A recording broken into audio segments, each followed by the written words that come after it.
ละซานุนฟาร์มของเราจะได้จัดส่งอุปกรณ์ทั้งหมด5สุดพี่น้อง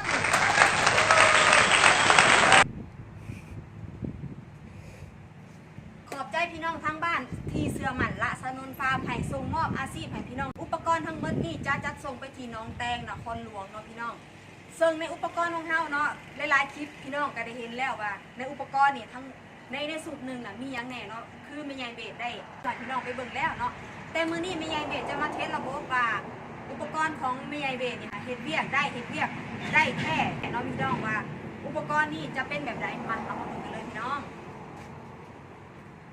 ดังที่พี่น้องได้เห็นในหลายๆคลิปเนาะก็คือเฮาก็จะมีอันนี้ปลั๊กได้เนาะพี่น้องอันนี้จะเป็นไทม์เมอร์เด้อพี่น้องเด้อเฮาก็จะเสียบปลั๊กได้นี่เนาะพี่น้องเขากับไทม์เมอร์ส่วนในไทม์เมอร์ของเฮานี่จะตั้งเวลาเป็นไปให้พี่น้องเป็นทีมพอเด้อพี่น้องเด้อ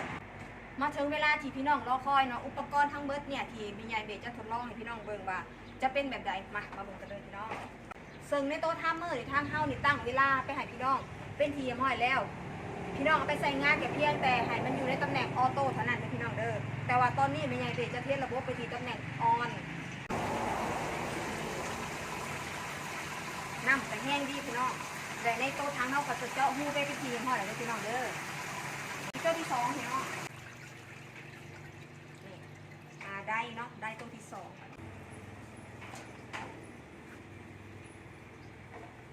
ตัวที่สองพี่น้องนี่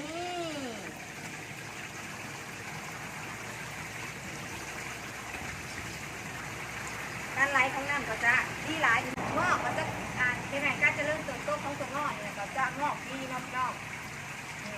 อุปกรณ์ทั้งหมดเนี่ยทางละซานุนฟาร์มของเราก็ได้ใช้งานจริงได้ใช้งานแท้นะพี่น้องและทางเราก็ปลูกตัวงอกเช่นเดียวกันพี่น้องและทางละซานุนฟาร์มของเราดูแลตลอดอายุการใช้งานตลอดการเดินทางในการปลูกตัวงอกพี่น้องทางบ้านเนาะหากทานใดที่ยังหลงทางเกี่ยวกับการปลูกตัวงอกก็แวะมาถามละซานุนฟาร์มหน่อยเด้อพี่น้องเด้อและที่สำคัญทางฟาร์มของเราก็ยังมีในตัวแขกดำพม่าอาหารเสริมตัวงอกก็จะมีแป้งกันเชื้อราเด้อพี่น้องเด้อมีจัดส่งให้กับพี่น้องทางบ้านและมื้อนี้แม่ใหญ่เบสจะขอโตจัดส่งอุปกรณ์ทั้งเบิดนี้ไปให้พี่น้องทางน้องแตงก็เด้อพี่น้องเด้อโดยมีไส้ขนส่งสาขาแกงแห่เลยพี่น้องหากพี่น้องทางบ้านเนาะสนใจก็ฝากละซานุนฟาร์มนี่นำเด้อพี่น้องเพื่อจะบ่พลาดคลิปใหม่ๆที่ทางแม่ใหญ่เบสและทางละซานุนฟาร์มของเราได้จัดส่งให้พี่น้องทางบ้านในคลิปหน้าบ๊ายบายถังเด้อนี่ถังจะมีหาถังเด้อซ่อนกันแบบนี้ให้อันนี้จะเป็น5 ห้องถังเนาะเห็ดเป็นส่วนไปส่วนมันให้เด้อจะมีหาอันเนาะพี่น้องนี่ส่วนตัวนี้จะเป็นกรอกน้ำเด้อท่อส่งน้ำเนาะจะเป็นหาโตคือกันนี่ส่วนตัวนี้จะเป็นตัวระบายน้ำเด้ออันไปแหละมีแต่หันออกเนาะหันออกแล้วก็เอามาซบใส่กับก้นกับซ้ำนี้เนาะนี่หันออกหันเข่าได้ตัวนี้เนาะนี่จะมีน้ำกันอยู่หาโตคือกันเด้อ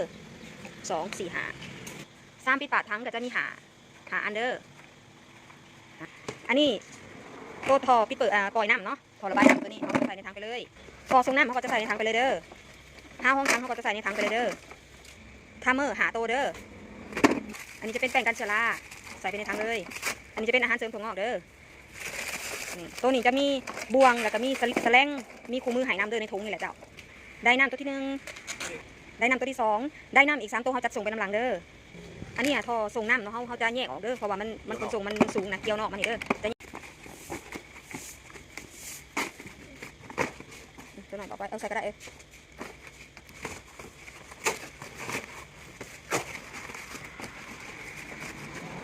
ปิดปากทั้งไปจังซีเด้อ